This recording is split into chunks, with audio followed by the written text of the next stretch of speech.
गुरुपुष्य. आता 24 जुलै 2025ला गुरुपुष्य आलेलं आहे, ज्याला गुरुपुष्य अमृत योग असं देखील म्हणतात.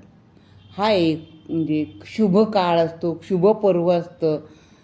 या जेव्हा गुरुपुष्य गुरुवारी येतं ना, म्हणजे पुष्य नक्षत्र गुरुवारी येतं ना, त्याला गुरुपुष्य असं म्हणतात. आणि मग हा गुरुपुष्य योग अतिशय चांगला मानला जातो. मग ह्या गुरुपुष्य योगासाठी लोक चांगली काही कामं करायची असतील तर या मुहूर्तावर करतात. ह्या मुहूर्तावर नवीन इमारतीचा पाया भरायचा असेल, नवीन घर खरेदी करायचं असेल, किंवा एखाद्या कार्यक्रमाचा किंवा एखाद्या महत्त्वाच्या कामाचा कागदपत्र करायचे असतील तरीसुद्धा या दिवशी लोक करतात.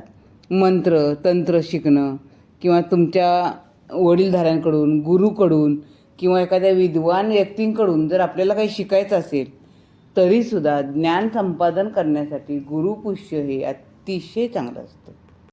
गुरुपुष्य नक्षत्रावर सोनं आणि चांदी हे पण खूप सारे लोक खरेदी करतात.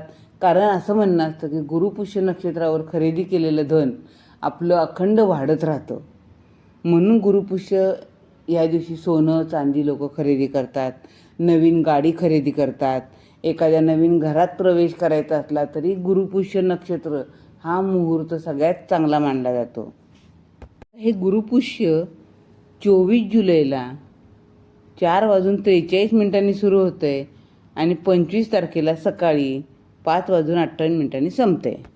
असा आहे गुरुपुष्याचा मुहूर्ताचा काळ. श्री स्वामी समर्थ.